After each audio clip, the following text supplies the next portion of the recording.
कभी कोरोना की आड़ में भारत जोड़ो यात्रा को रोकने का षड्यंत्र करते और कभी उनके फेवरेट टॉपिक कांग्रेस के नेतृत्व पर झूठे इल्जामात लगाकर मुद्दे भटकाने का काम करते। बरगलाओ, भटकाओ और किसी तरह से हो सके तो डराओ, केवल यह धंधा बन गया है मोदी सरकार और भाजपाइयों का। साथियों, आज भारतीय जनता पार्टी के, मुझे उनकी डिग्री पर तो शक हो गया है, एक प्रवक्ता ने दो बड़े झूठे इल्जामात सार्वजनिक पटल पर लगाए। एक उन्होंने कहा, नंबर एक, भाजपा के लोगों ने और उनके प्रवक्ता ने कहा कि कांग्रेस की सरकार ने 2008 से 2013 के बीच बीकानेर में राजस्थान के किसानों की 1000 बीघा जमीन छीनकर दो फर्जी व्यक्तियों हरिराम और नाथाराम को दे दी। दूसरा इल्जाम लगाया कि यह जमीन बाद में, इसके बाद स्काईलाइट हॉस्पिटैलिटी और रॉबर्ट वड्रा जी को बेच दी गई। और इस पर जो एफआईआर दर्ज हुई, उन्होंने यह भी कहा प्रत्यक्ष या परोक्ष तौर से कि रॉबर्ट जी पर कोई एफआईआर दर्ज हुई और वो एफआईआर क्वैश करने की उनकी दरख्वास्त हाईकोर्ट ने खारिज कर दी। ये लबो लबाब उनके इल्जामात का है। मेरा यह कहना है, सच्चाई को आवरण की जरूरत नहीं और झूठ को कई वस्त्रों की, कई परतों की आवश्यकता पड़ती है। मैं कुछ तथ्य आपके समक्ष रखूंगा और आप खुद और देश अंदाजा लगाए कि झूठ कौन बोल रहा है, मिथ्या प्रचार, भ्रामिक प्रचार, दुष्प्रचार कौन कर रहा है, नौटंकी कौन कर रहा है और सच्चाई क्या है।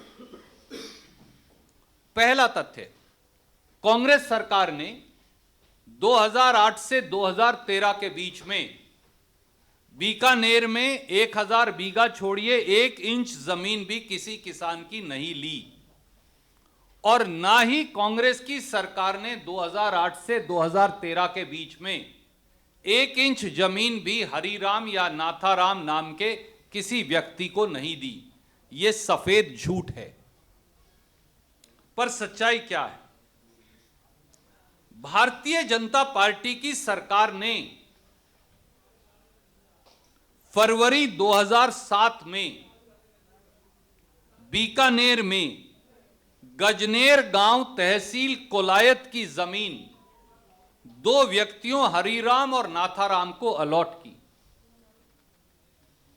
वसुंधरा राजे जी उनकी मुख्यमंत्री थी। भाजपा सरकार ने फरवरी 2007 में यह जमीन उनको अलॉट की। 19 नवंबर 2007 को, तब भी भाजपा की सरकार राजस्थान में थी, नाथाराम ने इस जमीन में से 12.6 हेक्टेयर जमीन एक राजेंद्र कुमार को बेच दी और उसी दिन 19 नवंबर 2007 को जब भाजपा की सरकार थी, हरिराम ने लगभग 19 हेक्टेयर जमीन एक किशोर सिंह को बेच दी। भाजपा की उस समय की सरकार ने जमाबंदी, खसरा गिरदावरी, इंतकाल, म्यूटेशन, जमाबंदी, खसरा गिरदावरी तीनों एंटर भी कर दी।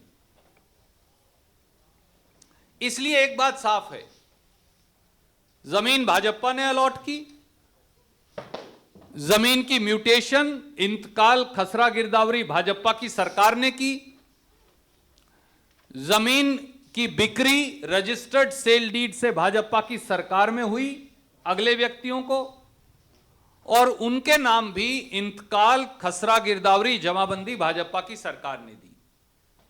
उसके 3 साल बाद, 28 महीने बाद, 4 जनवरी 2010 को इन दो व्यक्तियों राजेंद्र कुमार और किशोर सिंह ने, जिन्होंने रजिस्टर्ड सेल डीड से जमीन खरीदी थी, ये 31.6 या 32 हेक्टेयर मान लीजिए जमीन स्काईलाइट हॉस्पिटैलिटी को रजिस्टर्ड सेल डीड से बेच दी। कोई अंडर वैल्यूएशन का इल्जाम नहीं, इट्स ए मार्केट ट्रांजैक्शन जो 3 साल बाद उन्होंने खरीदी।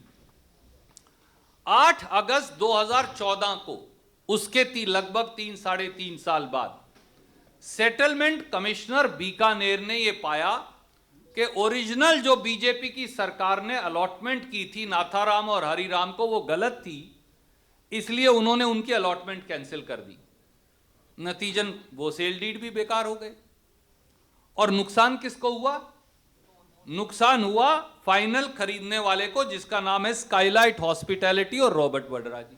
उनके पैसे खत्म हो गए, जमीन भी चली गई, और ये जमीन राजस्थान सरकार को वापस चली गई, और 2014 से आज 2022 तक ये जमीन राजस्थान सरकार के पास है। तो नुकसान केवल एक व्यक्ति को हुआ, वो हुआ स्काईलाइट हॉस्पिटैलिटी और श्री रॉबर्ट वड्रा का नुकसान हो गया।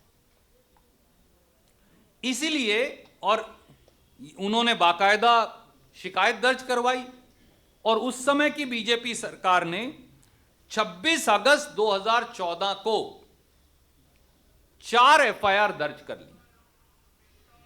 स्वाभाविक तौर से उन एफआईआर में ना स्काईलाइट हॉस्पिटैलिटी का नाम था मुल्जिम के तौर पे, ना श्री रॉबर्ट वड्रा या उनके किसी सहयोगी का नाम था, हो भी नहीं सकता था। 5 फरवरी 2015 को स्काईलाइट हॉस्पिटैलिटी और रॉबर्ट वड्रा जी ने बाकायदा एक मुकदमा दर्ज करवाया अदालत में, 2015 में, हम 22 में, और कहा कि ये मेरे पैसे वापस करवाएं बिक्रीकर्ता से, क्योंकि हमारे साथ फ्रॉड हुआ है। और वो मुकदमा आज भी चल रहा है। अब जो एफआईआर दर्ज हुई थी 4 अगस्त 2015 को, उनमें बीजेपी की सरकार ने चार्जशीट दायर की, चालान दायर किया 173 सीआरपीसी में। उस चालान में भी ना रॉबर्ट वड्रा जी का नाम है, ना स्काईलाइट हॉस्पिटैलिटी का नाम है, हो ही नहीं सकता, क्योंकि वो तो विक्टिम्स हैं। एक सप्लीमेंट्री चालान बीजेपी की सरकार ने पेश किया, उसमें भी उनका नाम नहीं, वो कहीं एक्यूज्ड है ही नहीं, क्योंकि वो तो विक्टिम थे। इसके बावजूद 17 सितंबर 2015 को जब मोदी जी को लगा और कुछ नहीं मिल रहा, तो उन्होंने उठा के एफआईआर और चालान में नाम ना होते हुए भी एक ईसीआईआर दर्ज कर ली ईडी में।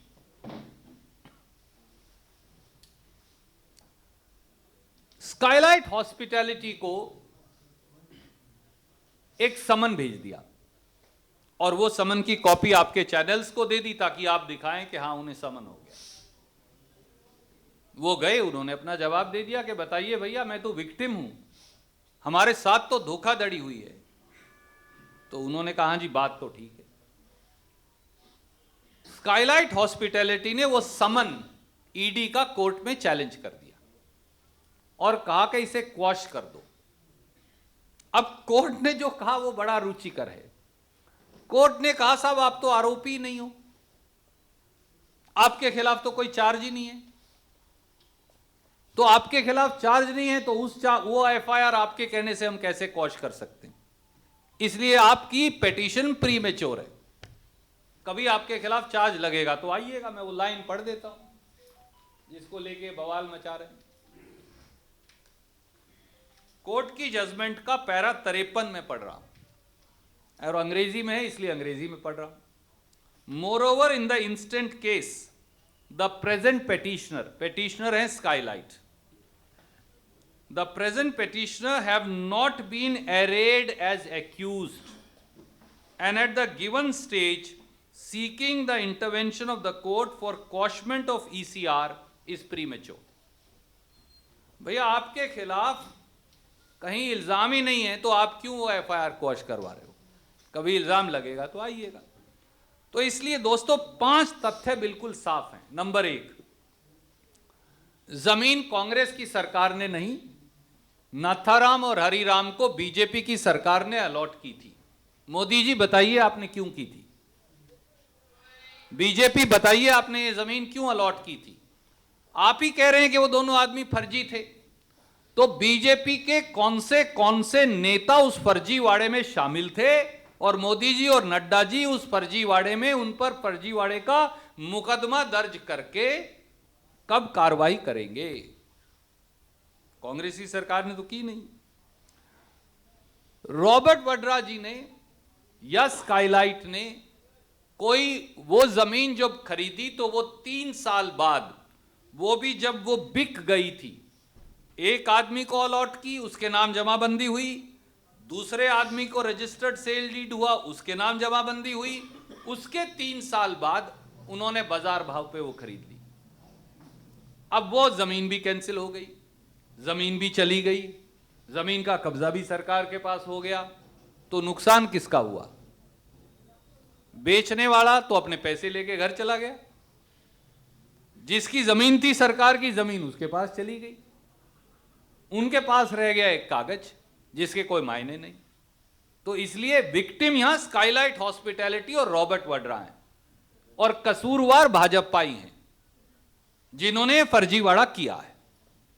नंबर 3, अगर कुछ था तो भैया 2008 के बाद तो आप ही की सरकार थी, 2008 तक तो आपकी सरकार थी, और 13 के बाद फिर आपकी सरकार थी 5 साल। कांग्रेस की तो 8 से 13 के बीच में ही थी, 14 के बाद फिर आपकी सरकार थी। एफआईआर भी आपकी सरकार में दर्ज हुई, चार्जशीट भी आपकी सरकार में दर्ज हुई, सप्लीमेंट्री चालान भी आपकी सरकार में दर्ज हुआ। तो फिर रॉबर्ट वड्रा जी का या स्काईलाइट हॉस्पिटैलिटी का कोई नाम तो है नहीं, कहीं उनका नाम ही नहीं है, ना एक्यूज्ड के तौर पर है, ना गवाह के तौर पर है, ना कहीं और है, इसलिए कि वो तो फाइनल विक्टिम वही है। और ईडी ने जो फर्जी ईसीआईआर दर्ज की, आज तक उसमें भी कोई चालान पेश नहीं किया, 2015 से 2022 तक। तो 15, 16, 17, 18, 19, 20, 21, 22, सर 8वां साल है। तो मोदी जी कोई अगर कसूर था तो आप चालान पेश कर देते, सजा करवा देते। 8 साल से आप एक लिख लिया पर्चा, उस पे जब चाहे इलेक्शन नजदीक आता है या कभी 2-3 टेलीविजनों पर चलाना हो तो आप भेज देते हैं कागज, बस बुलाकर चाय पिलाकर वापस भेज देते हैं। और हाई कोर्ट ने कोई adverse finding Shri Robert Vadra के खिलाफ या स्काईलाइट के खिलाफ दी ही नहीं, जो मैंने आपको पढ़कर सुनाया। इसलिए इस प्रकार की बेवकूफियां करने से पहले भाजपा के मित्रों को मेरी ये राय है कि कम से कम थोड़ा सा पढ़ लिख लें, तो नफरत की जो आग में आप धधक रहे हैं वो पक्की बेवकूफियां करने से बच जाएंगे। Any questions you are welcome to ask.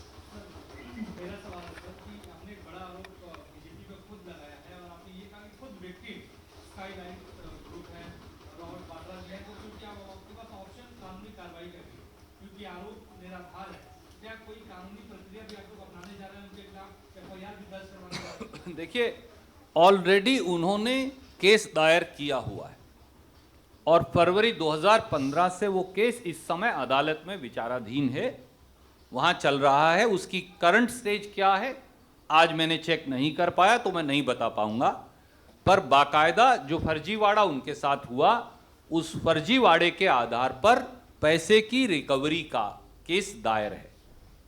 इस केस में जिसने जमीन अलॉट की फर्जी आदमियों को, बीजेपी कहती है वो फर्जी आदमी थे, वो बीजेपी की खुद की सरकार है। जिन्होंने उस जमीन की इंतकाल किया, जमाबंदी खसरा गिरदावरी की, वो बीजेपी की सरकार है। जिनकी सरकार में वो जमीन आगे रजिस्टर्ड सेल डीड से बेची गई, तो जिनकी सरकार में वो फर्जी रजिस्टर्ड सेल डीड हुआ वो भी बीजेपी की सरकार है। जिन लोगों के हक में हुआ वो भी बीजेपी की सरकार में थे। जो जमाबंदी खसरा गिरदावरी हुई तब भी बीजेपी की सरकार राजस्थान में। तो मोदी जी कार्रवाई कब करेंगे ऐसे फर्जी लोगों के खिलाफ? अब तो आपके प्रवक्ता कह रहे हैं कि ये सब फर्जीवाड़ा था, तो भैया आप ही कह रहे हो फर्जीवाड़ा है, तो आप सबसे पहले तो ऐसे फर्जी लोगों को पार्टी से निकालिए। और दूसरा, ईडी सीबीआई आपके पास है, पूरा मामला सीबीआई के पास है भी, तो आप वहां उन पर पर्चा दर्ज करके गिरफ्तार करिए। वो मुख्यमंत्री हैं, मंत्री हैं, कोई जन आपके और प्रभारी हैं, अब हमें क्या पता है, तो आप देखेंगे। सर मेरा सवाल यही था कि बार-बार बीजेपी इस मामले को तोड़ देती है, लगातार बीजेपी के नेता प्रेस कॉन्फ्रेंस करते हैं, तो जो लोग प्रेस कॉन्फ्रेंस कर रहे हैं क्या उनके खिलाफ भी मानहानि का आप लोग दावा करेंगे? देखिए, वो एक भिन्न बात है और मुझे लगता है कि वो जो श्री रॉबर्ट वड्रा जी हैं वो इस बारे में स्वयं अपने विवेक से निर्णय लेंगे।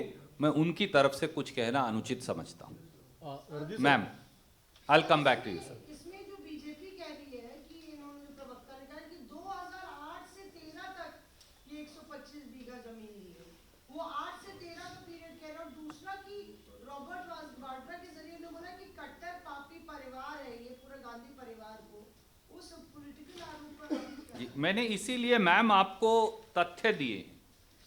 ये जमीन 2008 से 13 में नहीं, ये जमीन फरवरी 2007 में भारतीय जनता पार्टी की सरकार के द्वारा अलॉट की गई।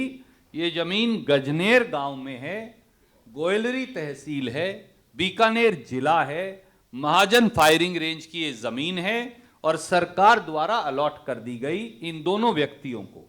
अब आप मुझे बताइए, अगर बीजेपी की सरकार ने फर्जी जमीन गलत तरीके से अलॉट की तो उसके लिए कांग्रेस कैसे जिम्मेवार है? आप कार्रवाई करिए अपने नेताओं पर, अपने मंत्रियों पर, अपने मुख्यमंत्रियों पर, अपने और लोगों पर। सर, राजस्थान में आपकी सरकार है और वो ठीक है कि आप कह रहे हैं कि रॉबर्ट वाड्रा के बिहाफ पे आप नहीं बोलेंगे कि मानहानि के मामले में अदालत जाएंगे कि नहीं, लेकिन राज्य में आपकी सरकार है और जो तथ्य आप पेश कर रहे हैं वो बिल्कुल ही उलट है जो बीजेपी के आरोप है। तो क्या इस मामले में आपकी राज्य सरकार कोई एक्शन लेगी? क्योंकि एक आरोप अगर वाड्रा पर है तो दूसरा आरोप राज्य सरकार पर भी है, तो क्या राज्य सरकार की ओर से भी, पवन खेड़ा जी यहाँ हैं, मैं यहाँ हूँ, विनीत जी हैं, हमने कहा हम पार्टी और सरकार दोनों की तरफ से मैं कह रहा हूँ। राजस्थान प्रदेश कांग्रेस की ओर से भी हमने अध्यक्ष जी से बात की, मुख्यमंत्री जी से भी बात की। उन्होंने स्पष्ट तौर से कहा ये बिल्कुल झूठा बेबुनियाद कोई सिर पैर ही इल्जाम का नहीं है। उनके समय में ये सारा फर्जीवाड़ा हुआ, आखिर में ये कैंसिल भी हुआ, जमीन भी आज राजस्थान की सरकार के पास है, तो राजस्थान के लोगों या सरकार को इस समय तो कोई नुकसान नहीं हुआ। बाकी एफआईआर है वो चल रही हैं, उनका अदालत निर्णय कर देगी। ये ऑलरेडी अदालत में है। और रणजीत सर, आपने कहा कि एफआईआर को क्वैश करने के लिए कोर्ट गए रॉबर्ट वाड्रा जी। जी नहीं, मैंने नहीं कहा। मैंने कहा वो एफआईआर को क्वाश करने के लिए कभी गए ही नहीं, क्योंकि उनका एफआईआर चालान, सप्लीमेंट्री चालान में नाम ही नहीं। वो जो एक ECIR ईडी ने दर्ज कर ली, उसका एक समन आया, उस समन को उन्होंने चैलेंज किया। Someone is not FIR. Exactly. तो उन्होंने कहा मुझे क्यों बुला के हैरास कर रहे हो जो मेरा लेना देना नहीं।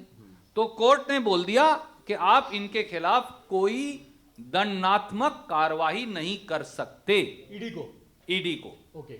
और कोर्ट ने यह भी कह दिया कि जब आपका नाम ही नहीं है कहीं, आप एक्यूज्ड ही नहीं हो, आप पर कोई इल्जाम ही नहीं है, तो हम क्यों क्वॉश करें आपके कहने से। बात भी सही। Thank you. Any other questions? English में मेरे दोस्त बोलेंगे। सर, एक जवाब उसमें दीजिए सलमान खुर्शीद साहब के बयान के ऊपर जो हुआ है उसके ऊपर। हरी राम और कृष्णा राम है, किस चीज की? ये दोनों आपने कहा दे रहा दोनों फर्जी बंदे हैं। ऐसा है मेरे दोस्त, ये इल्जाम भारतीय जनता पार्टी के प्रवक्ता ने आज लगाया। भैया, मेरा अब ये कहना है, अगर ये फर्जी बंदे हैं तो आप बीजेपी की सरकार इन्हें जमीन क्यों अलॉट कर रही थी?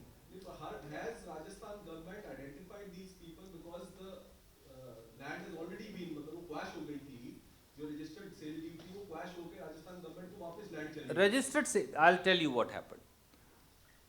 राजस्थान की बीजेपी सरकार ने फरवरी 2007 में हम वहां महाजन फायरिंग रेंज की जमीन अलॉट कर दी by way of an allotment letter इन दो व्यक्तियों को, और कुछ और को भी शायद की होगी। भाजपा का ये कहना है कि वो शायद, अब जब पढ़ते नहीं ना आप कागजात, तो ये गलतियां होती कि आप सेल्फ गोल कर लेते हो। आज उन्होंने सेल्फ गोल कर लिया कि ये कांग्रेस में अलॉट हुई है फरवरी 2007 में, तब सरकार थी बीजेपी की। वो कहते हैं बंदे भी फर्जी थे। तो भैया, आप फर्जी लोगों को फर्जी अलॉटमेंट क्यों कर रहे थे? बड़ी सीधी बात है। और कर रहे थे तो केस आज सीबीआई में पड़ा है, तो फिर आप उनको अरेस्ट क्यों नहीं करवा रहे?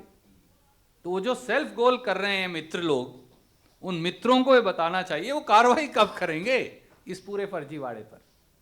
मेरे दोस्त, एक बात बताइए मुझे, 2009 से 8-9 से 2014 तक एक मित्र जो दिल्ली में खांसी किया करते थे, अब मुख्यमंत्री हैं, और एक और मित्र जो अब उनके भी गुरु बने बैठे, उन दोनों ने कितने इल्जामात लगाए थे। हर मोड़ पर एक इल्जाम लगाते थे। मैं आज 2022 में आपको पूछता हूं, 14 से 22 तक तो उन्हीं की सरकारें हैं। दिल्ली की स्वर्गीय शीला दीक्षित जी की सरकार पर उन्होंने इल्जाम लगाया, बिजली की कंपनियों पर उन्होंने इल्जाम लगाया, मोदी जी और भाजपा ने क्या क्या इल्जाम लगाए। उनमें से किसी केस में आज तक आप कोई रॉन्ग डूइंग साबित कर पाए हैं क्या? 8 साल से आप सरकार में हो बॉस। सीबीआई आपके पास है, आईबी आपके पास है, पुलिस आपके पास है, सीआरपीएफ आपके पास है, बीएसएफ आपके पास है, आसमान जमीन पाताल धरती सब कुछ आपके पास है। केवल और केवल फर्जीवाड़े पर एक अच्छे चलते हुए देश की एक बेहतरीन प्रधानमंत्री के नेतृत्व में चलती हुई सरकार को बदनाम करने की साजिश थी। श्री रॉबर्ट वड्रा जो हैं, वो सच्चाई ये है that he is a victim, और वो विक्टिम इसलिए हैं कि जैसा ये एक उदाहरण आपके सामने मैंने पेश किया, ईडी, सीबीआई और मोदी सरकार श्री रॉबर्ट वड्रा का नाम कांग्रेस नेतृत्व को पर इल्जामात लगाने के लिए करता रहा है, और अब तो वो सच्चाई भी देश के सामने आ गई। हर बार वो जब ये सेल्फ गोल करते हैं, हर बार पकड़े जाते हैं।